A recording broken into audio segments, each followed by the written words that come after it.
сол екі адамнан қарай жеті жаңағындай не қарайды.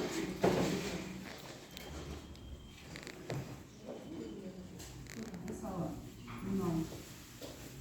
Өзіңіз тіркелдіңіз, мынау сіз, сол екі адамнан мына жақта төрт адам қарайды. Бірақ мынау әрі қарай жалғаспайды.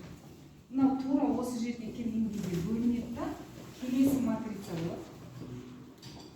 Ол матрицаға мына жердегі жаңағы мынау болады ғой, мына екі пустой толғаннан кейін мынау барақта мына жаққа орналасады. Бұл жерде де жеті адам болады.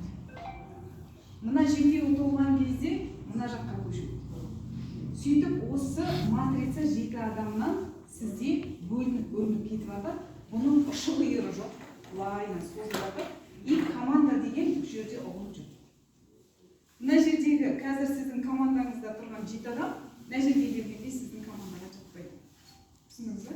Мына жердегілер уже кішкене команда құрылып келе жатқан кезде, уже мына жаққа кеткен кезде уже тағы да команда шашырап келеді. Сонда матрица деген нәрсе 7 адамдық болады, 14 адамдық болады, 3 адамдық болады. Мынау тоже сетевойға жатады. Енді бинар деген болады. Бинардың ішінде бірнеше түрі болады. Бинар жаңағындай болады бізде жаңағы этапный деген мысалы 4 адамнан болады. Сіз тіркелдіңіз, төрт адам шыққан кезде осылай бірінші этап жабылады. Осы бір этапты жабуға сізге жаңағындай бір апта уақыт береді. Уақытпен шектеу болады. Келесі жаңағы 4 адам келу үшін ол былай болуы мүмкін. Мені тағы бір этап жабылды, 4 адам келді. Түсіндіңіз бе? Сөйтіп мынау этапный бинар деген болады. Бұл жерде вроде бы команда, бірақ мына этаптарға 4 адамға сізге уақыт керек. Бір аптаның ішінде жабуыңыз керек, немесе жаңағындай бір айдың ішінде 16 адам жабуыңыз керек. Мынау бинардың этапный деген түрі. Екіншісі бар, бинарда жаңағындай гибрид деген ол үшіншісі. Гибридный бинар. Екінші бинар бізде ұмытып тұрмын названиесін, бұл жерде былай болады. Сіздер мына жерге келесіздер, сосын кейін определенный объем болады. Мысалы, ол былай болады. Мына жақтан $1000 болу керек, мына жақтан обязательно $1000 болу керек. Егер де мына жақтан $900 болып қалса, мына жақтан $1000 болып қалса, онда сізге ақша төлейміз. Түсіндіңіздер ме? Мынау 900 болып тұр, хотя сіз $900-ға дейін аборт жасадыңыз. А мынау $1000 болып тұр. Мына екеуі обязательно теңесу керек, бұны цикличный бинар деп атайды.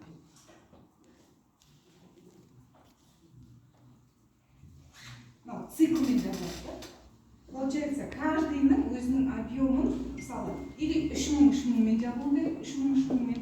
Мына жақ мысалы 3000-ға толып тұр, а мына жақ 500 болып тұрса, сізге бір тиын ақша төлейді.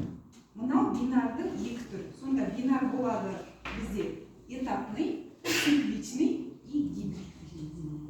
Енді любой неден Google браттан сұрасаңыздар, бинардағы мынау гибрид деген нәрсе, бұл мына классика бар ғой, сонымен бинар қосыңыз. Бұл жерде ақша көп. Осы бинар. Біздікі гибридный бинар, біздің компания. Енді гибридтің сізге артықшылығы неде? Мынау жаңағы нені, солнышканы көз алдарыңызға елестетіңіздер. Ниточка сияқты. Жіп бір круг жасап қойған жіп. Сол жіпті аласыздар да, арасын ашасыздар да, бүйтіп екіге бөлесіздер.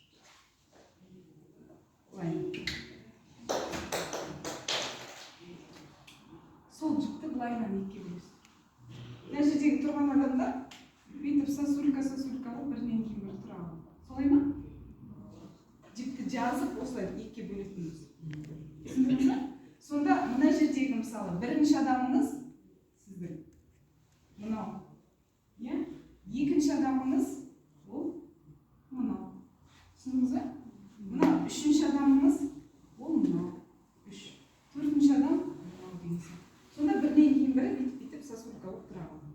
Мынау именно гибридті мощность қайда жатыр? Мына жерде келеді ғой, мынаның команданың барлығы бірінен кейін бірі.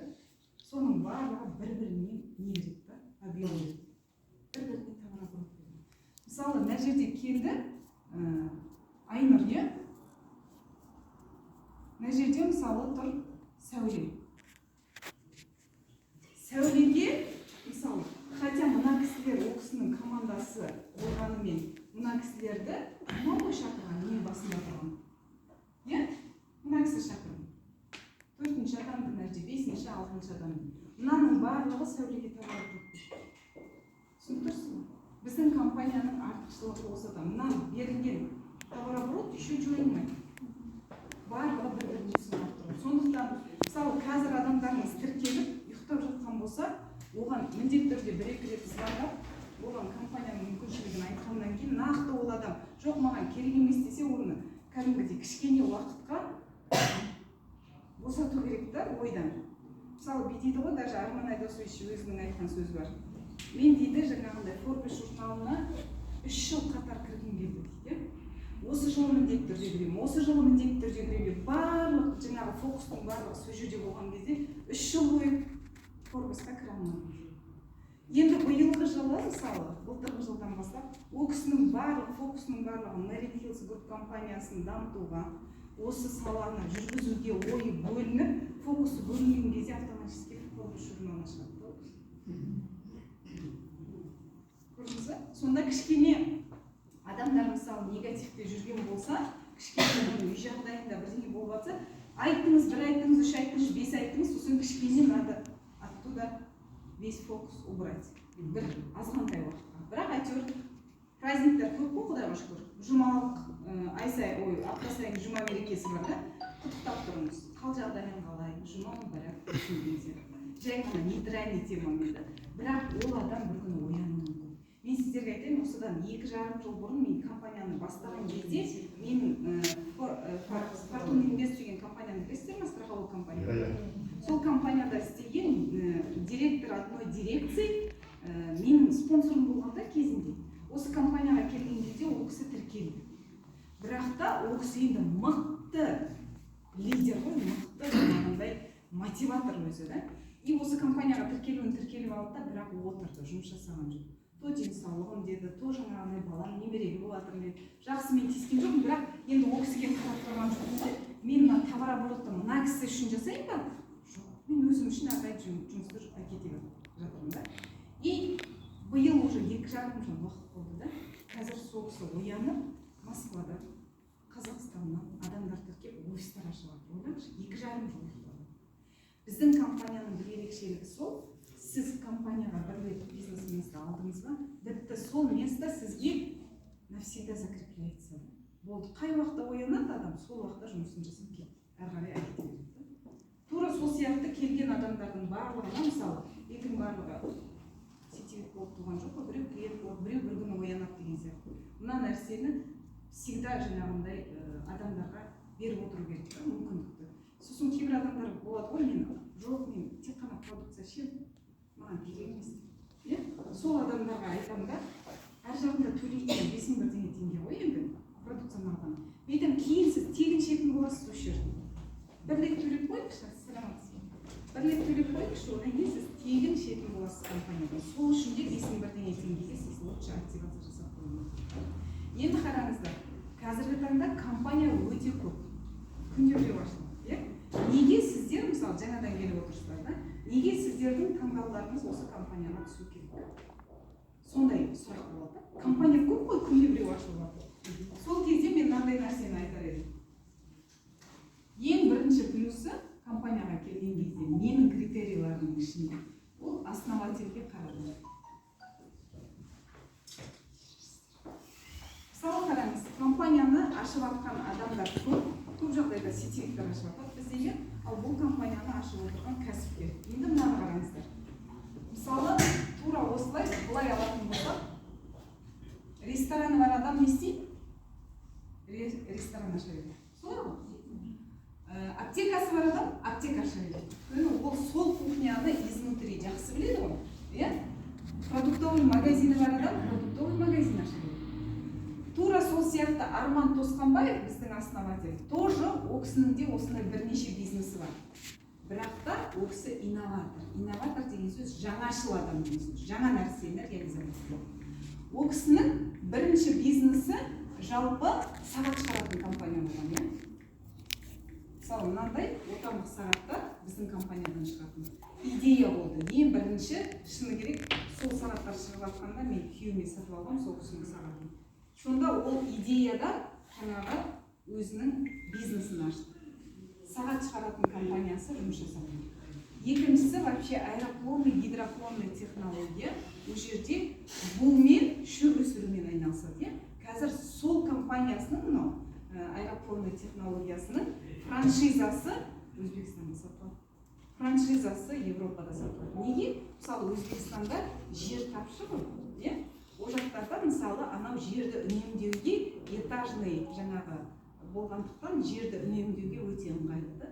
Сондықтан франшиза ретінде сол жақтарда. Бірақ бұл традиционный бизнес, как ресторан сияқты, как жаңағыдай аптека сияқты.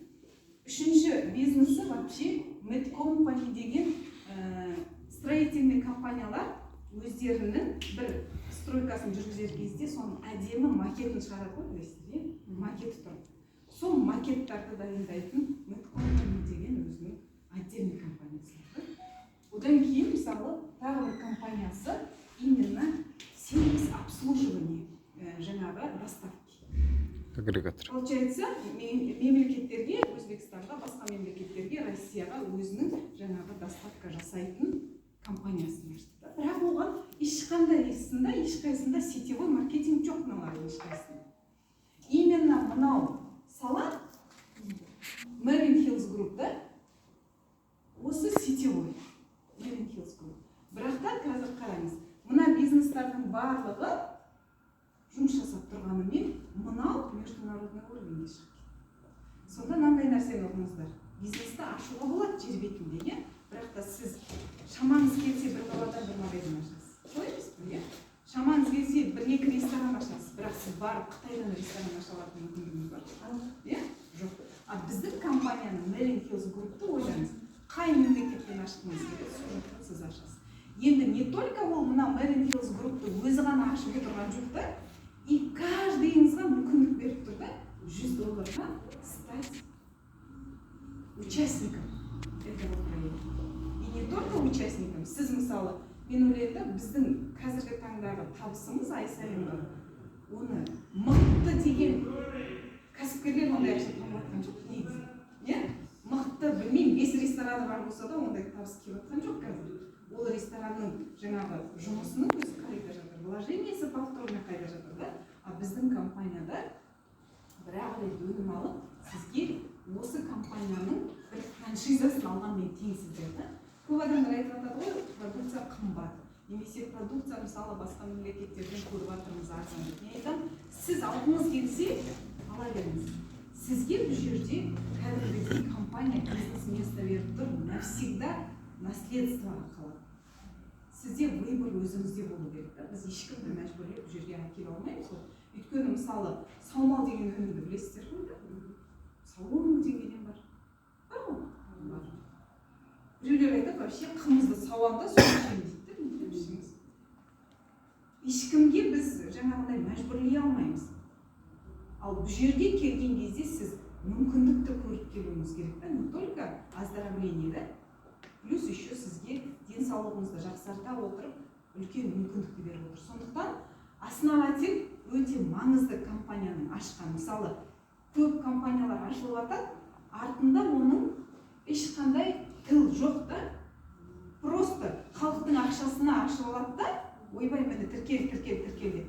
Сосын әр қарай уже кейде болады, уже әлі сайты жоқ компанияның, әлі веб жоқ компанияда. Ал мен бұл компанияға келгенде бірінші күннен бастап адам тіркеліп, сразу оны карточкаға шығарып қойды. Жасап тұр ма? Жасап. Бірінші күннен бастап ол кісі адам тіркемей тұрып, бірінші сайтты жасап қойды да. Себебі бұл кісі кәсіпкер болғаннан кейін айтады да, мен ертең қаншама адамдар уже тіркеліп алғаннан кейін қағазға, оны мен системаға енгізе алмаймын. Ол өте үлкен жұмыс. Сондықтан пока бізде сайт ашылмайынша компания ашылмайды. Бірінші сайтты біз ашып алуымыз керек. Сонда қараңыз, Merlin Hills Group компаниясын ашқан кезде ол кісінің бірнеше бизнесі бар, это уже понятно, оның артында әйтеуір Merlin Hills Group'та бір минустар болып жатса, мынаның доходымен жабылады. Түсіндіңіз бе? Сол себептен де ол жаңа нәрсені всегда деледі. Бұны мен тоқтап қалады деп ойламаймын. Ол кісі мысалы қазір неде Турцияда осы жақта өзіміздің жаңағы строительный компанияға жер алып, Merlin Hills Group компаниясының лидерларына мысалы үй салғысы келді. Себебі ойлаңыздаршы, бізге бонустар беріледі ғой. Сол бонустардың барлығынан мысалы барлығымыз көрші болып бір районда тұрып алсақ. Керемет идея ғой. Ол уже жаңадан пайда болып жатқан идея да ол кісіде. Неге солай жасамасқа? Біздің өзіміздің ЖК Merlin Hills бар. Мысалы ЖК Алтау, ЖК Таберис, көп қой, сол сияқты. Біріншіден мүмкін ол кісі Алматыда салады, одан кейін мүмкін басқа қалаларда. Мегагород мысалы бізде Алматы, Сондықтан любой компанияға сізді шақыратын болса, основательно қараңыз. Google'дан қарай сала, сіз кім екенін біліп тұрасыз. Google'да басқа жерде ақпарат жоқ болса, сіз уже ойланасыз, қайдан келді, ол компания ашатын ақшаны қайдан алды деп. Екіншісі, міндетті түрде маркетингке қараңыз. Енді бұл менің критерияларым.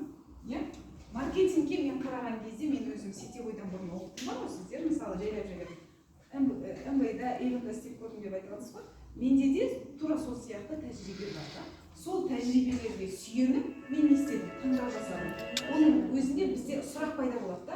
Ай сайын активация деген больно делать? Мы этого не хотим. Ол жерде жоқ. Бал сгорает деген это больно?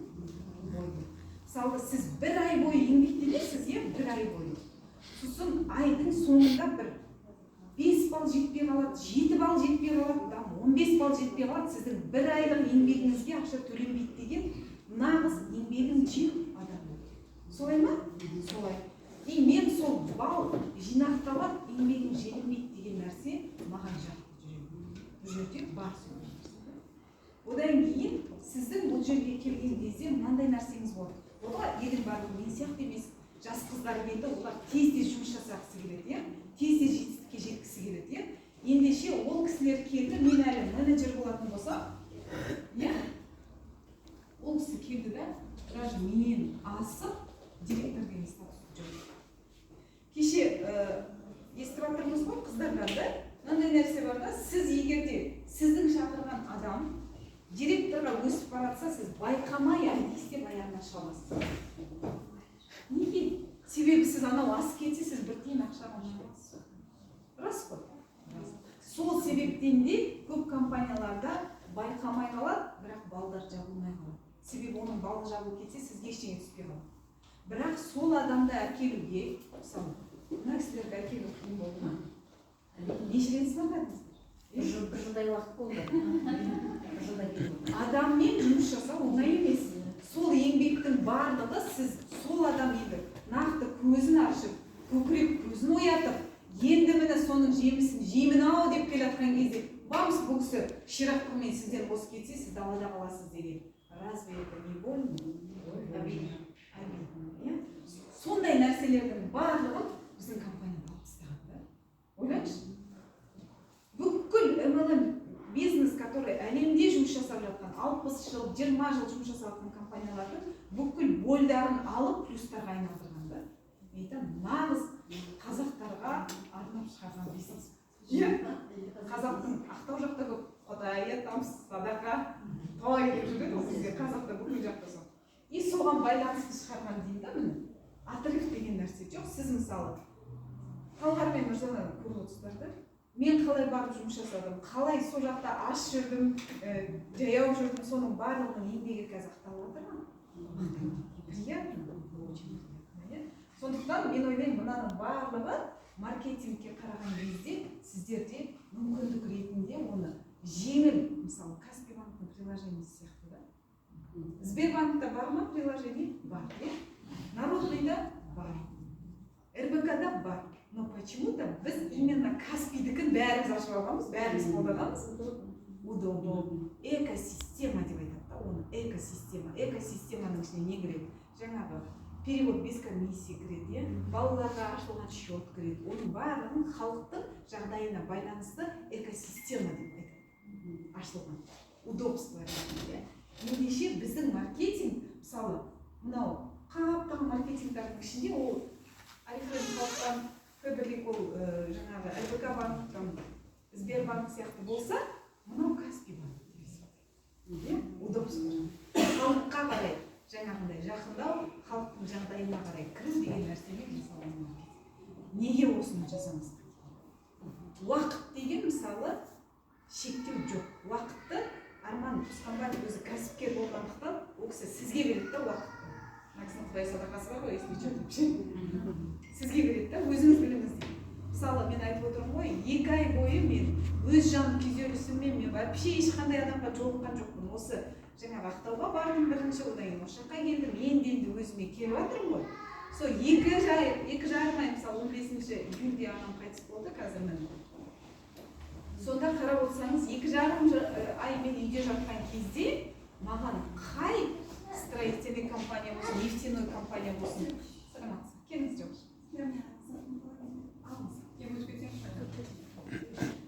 Қайсы сізге 2,5 ай бойы зарплата төлеп тұрады? Сіз кіміңіз қайтыс болып отырсыз? Ешкім күтпейді. Ондай жоқ, вообще ондай жоқ. Біздің компания мысалы, мен үйде жатамын, маған 39 миллион теңге ақша. Мен шыны керек, жаңағындай, енді бүкіл неде айтады ғой, Каспийдегі ақшаны мен даже просто өзім қайғырып отырғанда, телефонның пин-кодын өзім сестренкама бердім да, вот мынаның ішінде өзің қалай жұмсасаң, олай жұмсаң. Самое главное, керектің барлығын ала бересің, менің Каспийдің счеты. Сол кезде туғандарым білмейді ғой мені, естеріңізді. Ана мен телефон ұстаудан да білер ғой. Үйреншікті нәрсе ғой. Мынаны мен қалай ұстаймын дейді ғой, елден. Қорқпа, барлығына үйренесің. Сен жүрмегенде кім жүреді, мен жүрмеймін, бар, солай жасайсың. Сонда менің туғандарым шыны керек, басында мен бизнеста жүрген кезде барлығы бедеп айтса, сені жұмысқа тұрғызса қандырмай десе, барлығы сөйтіп айтты.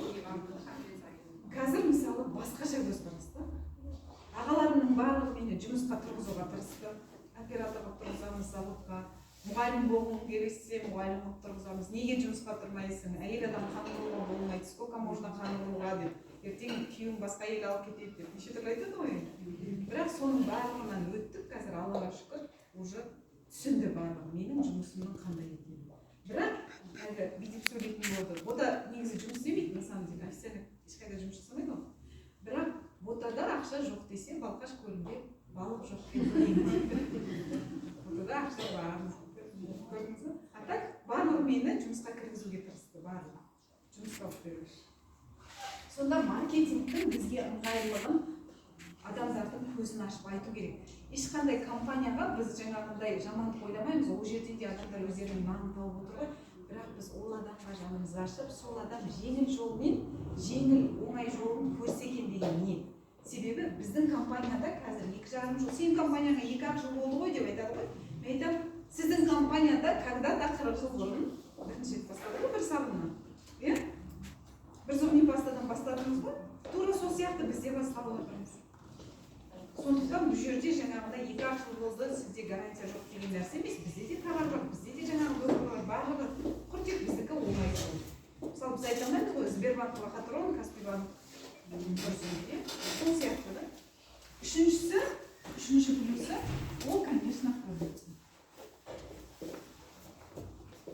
Енді Япониядағы бөлек Қытайдың Россияныкін, ұйғырдыкін, Американыкін іштік қой осы уақытта. Бірақ мен мынандай нәрсені білемін да. Фаберлик компаниясының маған меломанкасын айтты. Ұнаймыз? Мен чем тайт алғанша мен сол компанияны алуға тырысамын. Себебі мен білемін да, сетевойда от производителя до клиента уже без посредников. И мен точно білем, анау производство содан шыққан. Чем тайт алғанша мен барымда Фаберликтің заттарын аламын. Эмвейдің жаңағындай зубный пастасын алып, өзім сүйіп жақсы көретін. Қыз балаларға мысалы анау просто дезодорант дейді ғой, антиперспирант. Соны неден жаңағы алғанша, магазиннен алғанша, мен алоэдан жасалған алоэ вера компаниясын ұсынамын. Өйткені жаңағы ол молочный железаға жақын орналасқандықтан қолтыққа қатты зиян келмеу керек. Соның барлығын білгеннен кейін мен жақсы нәрсені өзімнің отбасыма аламын. Біздің үйде мысалы магазиннің тайып бірдеңелері тұрмайды, ыңғай сетевой компанияның өнімдері тұрады. Әр компанияның өзінің жақсы көретін, мен жақсы көретін өнімдері бар. Иә, мен потребительмін әрбір компанияның. Ал мына жерге келгенде Японияның продукциясы. Осы уақытқа дейін шетелдіктің басқалар кімшілік Японияны кімшілік көрмеді. Иә? А Япония осы стандарт качество жағынан бірінші орында. Екіншіден, мүмкін сол мен бастаған кезде продукцияның результаты болған жоқ. Қазір Аллаға шүкір продукцияның результаты деген шамдаймыз, иә, қай жақтан болмасын. Сондықтан продукцияға да мән беру керек. Кейбір компаниялар болды ғой бізде Қазақстанда. Талқан, не адамға зияны жоқ, не пайдасы жоқ. Бірақ соны маркетингке кіргізіп, маркетингпен жұмыс жасап жатты да. Бірақ оған қарағанда мен айтамын да, на совесть біз Японияның жаңағы өнімдерімен жұмыс жасап. Енді төртінші плюсы система обучения. Өздеріңіз білесіздер, система жоқ жерде вообще ештеңе жоқ. Бізде бірінші күннен бастап сіз академия бизнесі өту арқылы, қазір мысалы бізде совет директорлықта ала бұйыртса келесі біздің обучение Москвада. Одан кейін мысалы ол Нью-Йоркта өтеді, мүмкін Турцияда өтетін шығар. Сіз тұлға ретінде басында кішкентай дипломнан бастасаңыз, одан сіз тұлға ретінде өсу үшін компания об этом позаботится. Реально. Сіз обучение өттіңіз, жаңағы тұлға ретінде өсесіз. Сіз деген жаңағындай бұл жерде қаржылай тәуелсіздікке келесіз, сіз психолог боласыз, сіз оратор боласыз. Барлығымыз осы сахнаға шыққан кезде бірінші ретінде дәлелдедік па? Ең бірінші компанияда мен сахнаға шыққан кезде осылай аудиторияны жинағанда спонсорым мынандай жерде отырған ғой. Сосын мен кіріп келдім, уже адамдар мен де отыруым керек та мынандай жерге бар.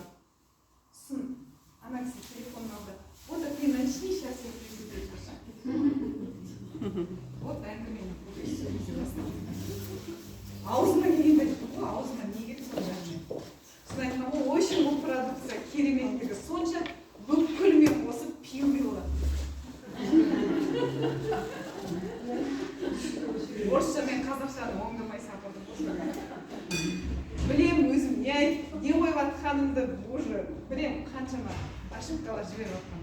Сонда менің спонсорым деген мынандай есіктің артында тұр екен ғой, ол кетпеген ғой ешқайда. Әдис деген ғой.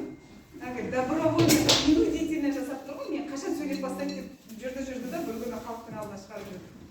Сосын кейін ананың барлығы уже біткеннен кейін адамдар енді күлгендері іштерінен бүйтіп күліп отырғандары да көрдіңдер. Сосын біткеннен кейін ана жерден кіріп мен қолымды алады ғой. Молодец, ты первый практик прошла. Сол сияқты, ертең бәрін әжеге шыққан кезде сайра кетпей, ошибкамен ең бірінші орысша сөйлеу білмеген кезде де шықтым. Барлығында ошибка, и соңында результат шықты. Енді қазір ойлаймын, мен қандай әңгіме айтсам да өтеді, себебі мен 20 минут тыңдаймын. Өте ма? Бесіншісі, ол, конечно, время. Осы жерде мынандай Джек Ма деген кісіні білесіздер ме? Алибабаның. Сол кісі айтады екен да. Именно өзінің осындай командасын жинап алады, за столом жинап алады да видео айтады екен. Так, бүгін мен сендерге мынандай идея әкелдім. Сосын бүкіл отырғанда, о, классно, давайте вместе начнем. Мы знаем, эта компания по этой системе работает, та компания по этой системе работает десе, ол алады да сол идеясына тағы новый идеямен келеді, тура солай айтатын болса командасы жыртып лақтырып жібереді. Ал енді бір идеяны әкелген жағдайда барлығы бастары салбырап, ну кто же это будет делать? Никто же еще не попробовал это. Кто же будет делать? Мы же не сможем это делать десе, мы будем это делать. Себебі рынок пустой деген. Түсіндіңіз бе? Сол себептен де Merrill Hills Group компаниясының время входа деген нәрсені бұлай түсініңіздер да? 1990. Мысалы, мен беске білем, Oriflame жаңағы MB компаниясы осыдан 60 жыл бұрын келгенде, қазір сол компаниядағы бірінші лидерлар долларовый миллионер ма әлем бойынша өзі статистикадан қарасаңыздар да МВ компаниясы бірінші тұрады ғой, иә, МВ индустрияның ішінде. Мына 9%-ның ішіне мен ойлаймын, Жанболат пен Ақмарал кіреді. Олар Қазақстан бойынша долларовый миллионерлер, айына 30 мың доллар мен 20 мың доллардың аралығында ақша табады екен. Жанболат пен Ақмарал өздері каждый түн эфирлерінде айтады ғой. Значит, біздің Қазақстандағы долларовый миллионер компания МВ бойынша ол Жанболат пен Ақмарал, который 20 жыл бұрын шешім қабылдады да баста кетті, ешкім жоқ кезде. Ал мына 90%-ның ішіне кіреді жаңағындай 2 жыл, 5 жылдың арасында жүрген адамдар, олар мысалы мен айтайын 500 доллар мен 700 доллардың арасында табыс тауып жүр да қазір. Егер де сіз 500 доллар айлық тапқыңыз келсе, сетевойға келмей қойыңыз. Бұрынғы жұмысыңызды жасап жүре беріңіз. Сол жерде де төлейді, білмеймін мен, орта есеппен 200 мың теңге любой организация төлейді деп ойлаймын. Иә? Сіз сол жерде күнделікті 200 мың теңге, жаңағы айына 200 мың теңге тауып жүре бере аласыз. Ол үшін сетевойға келіп, басыңызды қатап, жаман атты болмай қойыңыз. Сіз бұл жерге келдіңіз ба? Сіз миллиондарды бағындыруға сізде мүмкіндік бар. Именно біздің компанияға келетін болсақ. Мынау 1% деп тұрмын ғой, бізде осы 1%-дің мына бір жері ғана занят шығар. 0,001% халық қана білуі мүмкін біздің компанияны. Қазақстандағы бүкіл мемлекетте де, иә? Мынау полностью рынок пустой. Неге пустой? Бізде әлі вице-президент жоқ. Бізде бриллиантовый директор жоқ. Бізде сапфировый директор жоқ. Только 3 золото бар. Ойлаңыздар? Әлі 3 золото. Сонда мынаның барлығын кім бірінші вице-президент болатыны белгісіз әлі. Мынау рынок пустой деген сөз. Мысалы сізге айтатын болса, Oriflame компаниясына шақырсаңыз, сізге айтады, мен сестренкамсың сол жерде. Мен кеше ғана қайсыңымсыз тіркелген, немесе қайнапам сол жерде істейді. Бар ғой? Бүкіл әйтеуір потребитель, әйтеуір когда-то бір тіркеліп қойған. Көрдіңіз ба? А мына жерде Marine Hills'та сіз қазір осы жақта қандай торговый дом бар? Ішіне кіріңіз да, жай ғана визитка жасап алыңыз да, өзіңіз үшін статистика жүргізу үшін барлығына қаратып көріңізші, что за компания деп сұрайтын ғой, потому что ешкім білмейтін компания жайлы. Сондықтан время хода это самый важный фактор. Біздің компанияда рынок пустой деген сөз. Это новый дүниеде сіздер үлкен ақшаны жасай аласыздар. И тым өздеріңізге байланысты бұл жерде сіздерді ешкім заставить етпейді. Мынандай нәрсе бар да?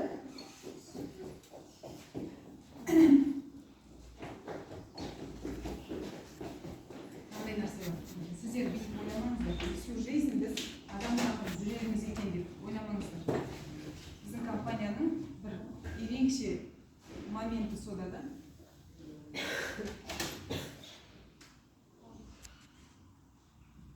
Ром деген система бар.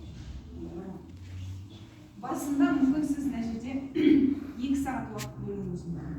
Мысалы, басқа жұмыста жұмыс жасайтындар бұл жерде совмещать әне да, ана жұмысында, мына жұмысында алып жүр. Сіз күніне бір 2 сағат звонокқа 2 сағаттай уақыт бөліп жүресіз. Одан кейін сіз 4 сағат уақыт бөлесіз.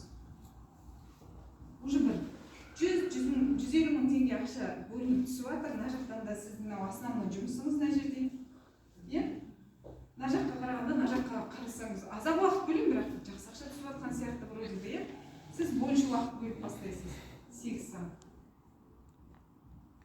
И 16 сағат уақыт бөлесіз.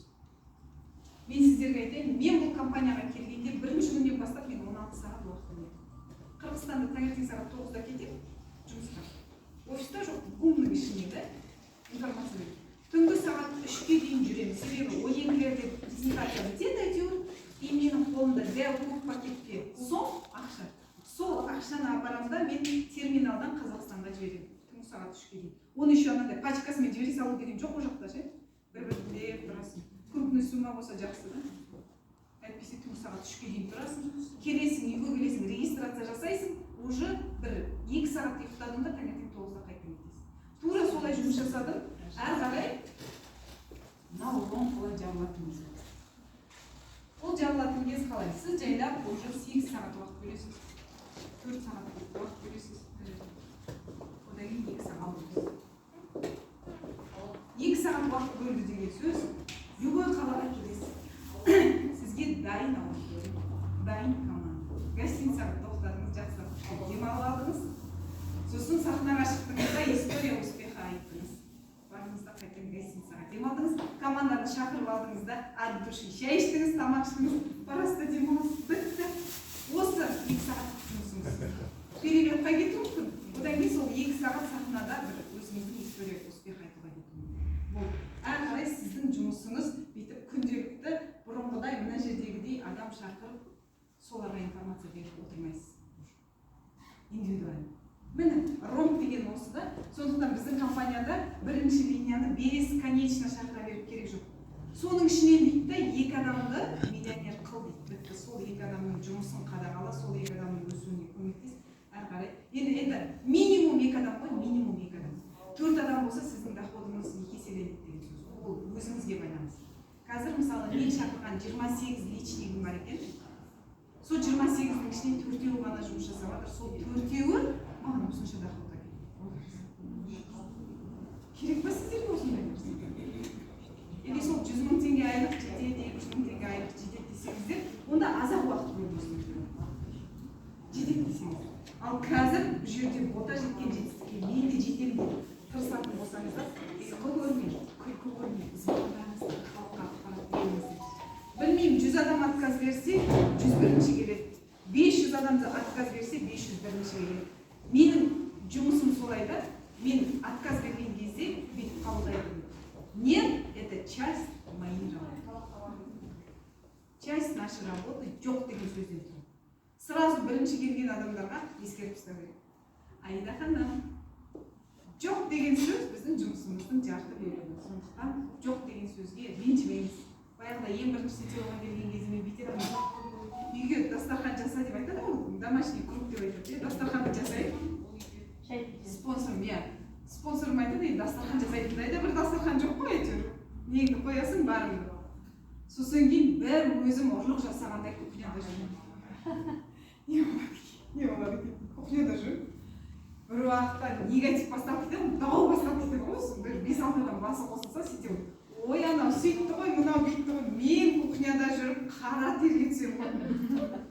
Ана жаққа бармай. Енді кішкене олардың әңгімелері жарасып, күліп сөйтіп жатқанда жай ғана столдың шетіне келіп отырамын. Сөйтіп, уже кішкене әңгімелері жарасса, қастарына келемін. Ұрыс басталған кезде мен жүрегім аузыма тығылатын, ойлайтын, Құдай, мен не істеп жүрмін басым бар, заводында жүре беремін дейді. Елдің барлығына бір жалынышты сияқты сезінеміз ғой біз. Бірақ сіздер ондай сезімде болмаңыздар. Сіздер смело өзіңіз кәдімгідей мына жерде 100-180% дұрыс нәрсені жұмыс жасап жатқаныңызды өзіңіздің уверенностьпен аласыздар. Маған қазір любой жерге алып барсаңыз, мен сол адамды сол жерде шегелеп кете аламын. Себебі мен білемін, мен дұрыс нәрсе айтып жатқанымды. Мен ол адамның өмірінің өзгеруіне жақсы бір жаңалықтарды айтып жатқанымды білемін. Сондықтан да қорықпау керек. Ақша таппай жатсаңыз да қорықпау керек. Қазір мүмкін таппай жатсыз. Мен ең бірінші бұл компанияға келген кезде менде миллионмен чек болған жоқ, бірақ мен сол кезде тыңдата алдым. Себебі менің сенімім жоғары болды компанияға. Міндетті түрде бұл компанияда жетістікке жете аламыз деген. Болды, сеніміңіз бар болатын болса, сіз егер де өзіңіз сенбей тұрсаңыз, сіз кімді сендіре алғандайсыз? Өзіңіз сенбей тұрсаңыз, иә? Сондықтан сіз өзіңіз сенетін болсаңыз, не айтып тұрғаныңызды білетін болсаңыз, ол міндетті түрде ол адамды сендіре аласыз, да? Жақсы нәрсе. Сосын бүйтіп, мен көп жағдайда кеше көрсетіп жатырмын ғой, маркетингті сызып, ол адамның миын қатырып, проценттерді айтып керек жоқ. Жалпы анау түбірден қозғау керек та, түбірден қозғау керек. Мысалы, диплом алып бердіңіз балаңызға. Ертең балаңыз қандай жерде жұмыс жасайды? Оның айлығы қалай? Жай ғана есептеуге болады ғой, 80 000 теңге айлық, жарай 150 000 теңге айлық, 12 айға көбейді да 40 жылға көбейтесің, итоговый сумма шыға келеді да. А көп жағдайда біз ондай түбірге бармаймыз ғой. Бармаймыз ғой түбірге. Шүкір Аллаға, Құдайға шүкір дейміз да жүре береміз. Бірақ та негізі Алла тағала бәрімізге беріп қойды ғой барлығын. Мысалы, Алла жоқты бар қылады деп айтатын сөз бар ғой. На самом деле ол сөз былай айтылғанда негізі Алла тағалада оның барлығы бар. Бірақ оны керек кезінде шығарып жатыр да бізге. Керек кезінде соның барлығын біздің алдымызға салып беріп жатыр. А на самом деле Алла тағала оның барлығын алдын ала ойлап қойған, құрастырып қойған. Просто адамның мынау миы қай жерге жетті, сол жерден бастап аша береді да әрі. мысалы бар ғой адамдар әлі телефонмен қолдана білмейтін. Иә, кнопочный телефонмен жүрген адамдар. Олардың санасы әлі ашылған жоқ. Сол сияқты сіздер егер де қазір уже осы ақпарат тыңдап отырсаңыздар, сіздер уже түсіну керексіздер да, шешім қабылдау керексіздер, іс-әрекетке көшіп кету. Сосын менің өзімдікі деген нәрсені түсіну керек та бұл жерде. Мысалы, барлығыңыз партнерсыздар осы жерде отырғанда. Сіз егер де осы офисқа келдіңіз бе, сіз үйде жүрген кезде былай істемейсіз ғой. Дәретханаға кірдіңіз, шыққаннан свет жағып тұра бермейді ғой, сөніп кетеміз. Иә, сөніп кетеміз. Өйткені біз ол ақшаны біз төлейміз ғой. Электричество бар, иә. Кухняға бардың, пешті қостың, аққұманды қыздырдың да, одан кейін аққұманды алғаннан пеш қосылып тұра бермейді ғой, сөніп қоямыз. Иә, газ кетеді, тоқ кетеді деген сияқты. Өйткені барлығына өзіміз төлеп жатырмыз ақшаны. Тура солай сезімде болу керек қой, осы деңгейде. Менің жұмысым, менің бизнесім деп қабылдауымыз керек та. Мына жерде бірдеңе мусорлар жатыр ма, табалдырықта? Сүртіп алыңыз, тақтаны сүртіп қойыңыз. Орындықтарды орындарына қойып қойыңыз. Сіздің жұмысыңыз бұл, сіздің бизнесіңіз сізге нан әкелетін нәрсе. Жаңағындай мероприятие болып жатыр ма компанияның атынан да? Сіз соның бір мүшесі болуға тырысыңыз да? Не істейін, кімге қандай көмек керек, не істеуім керек, мен қандай өзімнің бір лептамды қоса аламын осы жерде. Сол кезде сіз өсесіз да? Өсесіз, реально өсесіз, өзім деп қабылдамын. Мен сіздерге айтайын, осы компания ең алғашқы басталып жатқанда мынандай бір промоушндар жіберді. Дастан мырза. Бүйтейді да, сіз өзіңіз $600 тіркелген болсаңыз, бір адамды $600 тіркейтін болсаңыз дейді да, ол кісінің мына жағына $5000 бал салып жіберіңіз. Сондай промоушн болды ең алғаш басталған кезде. Мен аны халыққа айта алмаймын. Мен звондаймын Дастан десем. Дастан десем жоқ, сіздер қызықтырмай, минусқа кетесіздер қазір. Мен білем, минусқа Дастан десем жоқ шығарайын. Ота ханым, уайымдамаңыз. Это же просто цифры. Біз просто цифр береміз. А мен біліп тұрмын, ол цифр емес екен. Мен там ертең мына жақтан $100 контракт келеді, мына жерден $100-дан $5 түсе ма? Мына адамға түседі. Маған иә? Значит, $5-дан $5000 уже қанша ақша беріп тұр, осынша ақша беріп тұр компания. Егер мынандайдан біз көп адамдар уже қазір пытырлатып адам тіркеп жатыр $600-дан, мынау ертең минусқа кетеді. Компания жабылып қалады. Маған ол керек емес. Керек емес, алып тастаңыздар. Керек емес тастаңыз. Көрдіңіз ба? Мен уже көріп тұрмын да мынаны. Одан кейін Дастан $5000 шетеді. Одан кейін рас екен. Рас екен. Біз резко оны түсінгеннен кейін. Мен мысалы маған бәрібір болса, мен $5000 алу үшін бәлем-баядан тіркеп ұстай бермеймін да, сол кезде. Болады дейді ғой, қолымнан келеді. Бірақ мен біліп тұрмын, ана $5000 деген бұл кісі, это просто бал дейді. Мен там ой, Дастан десем жоқ, ол бал емес, ол ақша. Ертең мына жақтан талап болып кеткенде ол үлкен ақша болады. Өйткені сол мына объем бізге бинар береді. Каждый промоушн берген сайын звондаймын. Дастан десем жоқ, минусқа кетіп бара жатқан нормально жүрдім, нормально ма бәрі деп. Көрдіңіз бе, өйткені мен уже өзім деп қабылдап алдым да бизнесті. Бұл менікі, менің жұмысым. Менің бір кішкентай бөбем сияқты қабылдап міне екі жарым жасқа келдік қазір бәріміз. Уже өз аяғымен шақ басып жүретін жағдайға келдік та. Қараңыз. Ең бірінші бүйтіп продукцияның баклажкалары шықты. Бүйтіп мынандай болмайды, Дастан десем жоқ, шынау болмайды мынау. Вообще арзан біздің компаниямыздың статусынан жарамайды. Мынаны өзгерту керек. Каждый мелочына сөйтіп араласып отыратынмын да.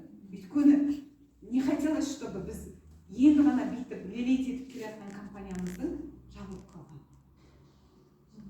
Жанашырлықпен қарау керек та, забота. Именно ол сіздерге бүйтіп компания туралы ойнамасаңыз, сіз жай ғана табалдырықтан кіре беріп офистан бастаңыз да. Офистан бастаңыз. Сол кезде уже сіздің бизнесқа деген жүрегіңіз ашылады, и бизнесті сізге қарай уже қаншама адамдар келіп бастайды. Өйткені барлығымыз осы жерден нан жегелі келіп отырмыз, иә? Нан жейміз деп келіп отырмыз. Осы жерден біреу наследствоға қалдырғысы келіп отыр, иә? Біреу жаңағындай күнделікті кредитін жапқысы келіп отыр. Осы жерден нан табуға келіп жатырмыз.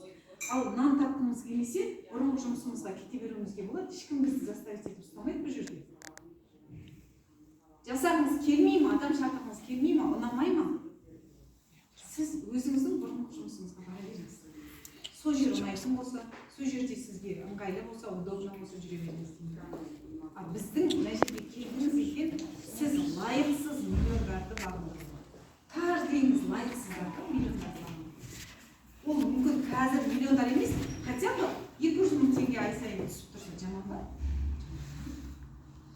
орта есеппен адамдардың айлықтары сондай. Солай ғой, 200 мың теңге, 500 мың теңге, иә. Ал мен сіздерге айтайын, қазіргі таңда маған түсіп жатқан қаражатты бүйтіп қарап отырсаңыз, кезіндегі мен Қырғызстанда жасаған жұмысым, иә, сол кездерде мен сондай үлкен ақша тапқан жоқпын, бірақ қазір соның өтемі болып жатыр. Қазір болып жатыр.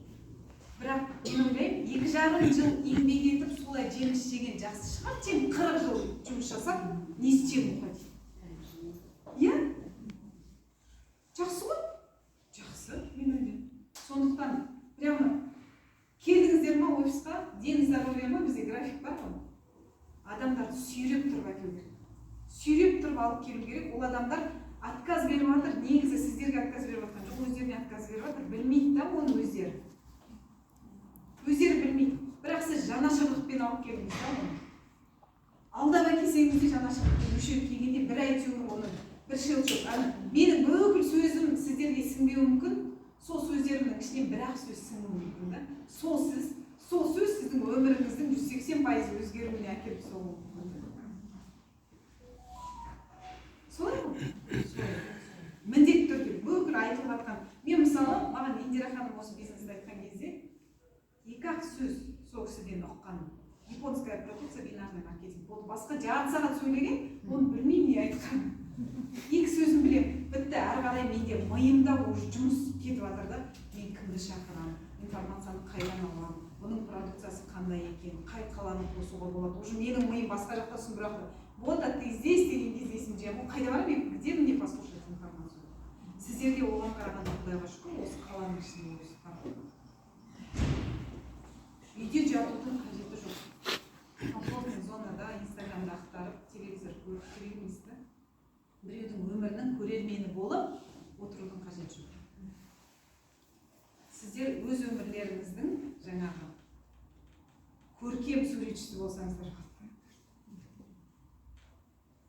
Мысалы, мен қазір алла бұйыртса неге барам? Алматыға барам, тренинг өткіземін да. Одан Балқашқа барам. Уже біз Турцияға дайындаламыз. Турциядағы үйіміз бар. Барасыз, демаласыз. Кім? Мен мұғалім болып жұмыс жасап жүргенде ондай нәрсені армандауға қорқатым. Қорқасың армандауға. Ой деп. Бірақ мен мынандай нәрсені түсіндім. Егер де арманыңның барлығын қағазға түсіретін болсаң, қағазға түсіретін болсаң, оны именно қалай орындалатынын мен білмеймін, қандай құбылыстың бар екен. Бірақ соны жазып жатқан кезде сен ниеттеніп отырып жазасың ғой, сол міндетті түрде орындалады. Менің мынандай блокнотым бар. Бастаған, осы компания басталған кезде мен золотой менеджерді осынша уақытта жабамын. Мен осындай статусқа осынша уақытта келемін. Барлық орындап келеді ғой. Бірінен Түркиядан, Алания қаласынан үй аламын деген нәрсені мен жазыппын да, ол Түркияға барған кезде мен жазған ғой, көргеннен строительный компания. Келгеннен кейін 2 айдан кейін маған предложение түседі. Түркияда осындай квартира. Жаңадан салынып жатқан. И сразу же мен шешім қабылдаймын да, қайтадан Түркияға ұшып барып, договор составить етіп келеміз. И содан бастап уже менде анандай нәрсе да, анжақта уже айына 5 миллион теңге төлеуім керек. Квартираны алып алдым, посылочка айына 5 миллион. Бітті, соған жұмыстану керек. Сізде уже андай өзіңізге двойной скорость қосып аласыз да. Солай ма? Двойной скорость. Кредит алғанда көбінесе сөйтеді ғой. Кредит төлеуім керек. А сіздер именно жаңағы жақсы нәрсеге рассрочка ешқандай процент ештеңе төлемейсің, 5 миллион теңге төлеу. Мен өзімнің күшімді білемін. Алла маған қуат берсе, мен жасай аламын. Значит, 5 миллион теңге менің компаниямда беріп тұр. Просто мен аны алу керек дедім да. Скорость қостым. Қазір Аллаға шүкір, міне 1 жыл болған жоқ, квартираны полностью переоформлено. Қазір квартирантарымыз бар. Енді негізі біз сол жаққа көшіп кетеміз деген ой болған. Бірақ қазір енді анам қайтыс болғаннан кейін жылдығына дейін көшпейміз деп шешім қабылдадық. Сосын квартирантарымыз сөйтіп жатырмыз да. Ол да доходтың бір түрі. Қазір мен мысалы бүйтейін да, мен жұмыс іздеп жүрмін. Жұмысты ақшаны іздеп жүрмін. Потому что деньги должны работать. Ақшаға жұмыс тауып көреміз керекпіз. Ол енді мен айына 20 миллион теңге тамақ ішіп жатқан жоқпын, киім киіп жатқан жоқпын ғой. Ол өзінің жұмысын атқару керек. Квартираны алып қойдым, ол бір жұмыс. Ол маған мысалы айына $700 ақша келіп тұрады екен. $700 дегеніңіз 300 мың теңге. Келіп жатыр ма? Ол келе берсін.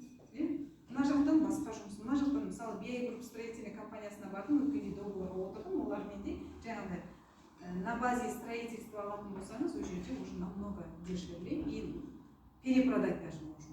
Получается, мен Арман Айдосович айтқандай, ол кісіде мына бизнестер бұрыннан бар еді ғой.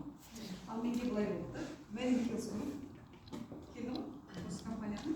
Маған осы компаниядан кейін пайда болды да, шетелден үй алу, басқа Қазақстаннан үй алу, жаңағы, мысалы, басқа бизнестарды ашу, мынау берді да, маған возможность, қараңыз.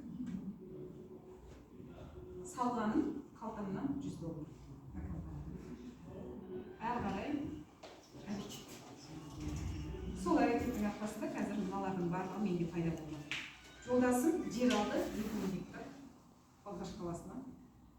Білмеймін, неше жыл қалған, жылқы алды, сиыр алды, сосын кейін бір молочный завод бар екен. Сонымен договорға отырды, олар өздері тікелей әкетіп. Сонда бізде өзіміздің фермерство. Қараңыз. $100 бизнесі маған басқа бизнестарға кетті. Жолдасым айтады, мен сетевге өспін сен сияқты айтамайын. Енді маған шаруашылығымен айналысқым. Ол кісінің сүйіктісі ма? Айналыссын. Самый главный, маған рұқсат беріп тұр ма айналыссын? Ол кісі де, мен ойлаймын, қымыз болып жатса, жылқы етін беріп жатса, ертең сіздерге жайлауда жатсаңыздар жаман болмайтын шығар, сондықтан осындай нәрседе сіздерде мүмкіндік барда ұйықтамаңыздар. Ближайшие 2 года грех спать деп күнде ұйықтаймын. Ұйықтау күні. Одан кейін 2 жыл жасап алыңыз, қазір мен қанша ұйықтасам да негізі өзім білемін да. Сериалдарды тоннасымен көре аламын да қазір. Бірінен кейін бір. Корейский ма, индийский ма бар ма? Мүмкіндік бар. Бірақ 2 жыл ұйықтамаңыз. Сол үшін 2 жыл кәдімгідей ат болуға тұратын бизнес да. Бүкіл мысалы 40 жыл 8 сағаттан бойы 40 жыл жұмыс жасаған күніңізді есептеңізші. Бір күнде 8 сағат жасайсыз, бір айда неше сағат, бір жылда неше сағат жасайсыз. 40 жылда неше сағат жасайсыз. Сол 40 жылдың сағатын қосыңызда 2 жылға пункт кіргізіп қойыңыз графикті. Сол темппен жасасаңыз, сіз 2 жылдан кейін есептейсіз. Кейбір адамдар бар, тіркеліп алып әлі ұйықтап жатқан. Олар әлі ұйықтап жатыр. Бірақ ұйықтай берсін. Бір күні оянады. Оянбаса, енді, значит, Алланың берген бастан теуіп тұр. Алла беріп тұр, Алла бастан теуіп тұр. Кеше сіз айттыңыз ба, Кенже ханым, мен Алладан сұрайын, Витамаринді сұрайын дейді. Қайта қымбатқан информация береді, ол кісі оны итеріп жүрді. Жоқ, маған Витамарин керек деп. Сөйтсе қымбатқан Витамарин туралы айтып жүр екен да. Бірақ Витамарин емес, ол кісі маркетингті айтады екен да, Кенже ханым. А Кенже ханым Витамарин іздеп жүрді. Алақан жайып алладан осыны жіберші деп сұрап жүрмей, қымбат қайта келеді дейді. Алла тағала қымбатты жібереді сұраған сайын да. Ана кісі итеріп жүреді, қайттан жібереді, қайттан итеріп жүреді, осылай болып. Бірақ Аллаға шүкір енді. Әйтеуір бір күні достучался да. Сондықтан мен сіздерге айтарым, қазір Алла бұйыртса Алматы қаласына барамын. Алматыда адамдарымыз болса, ертең сағат 1-де офиста бізде тренинг болады.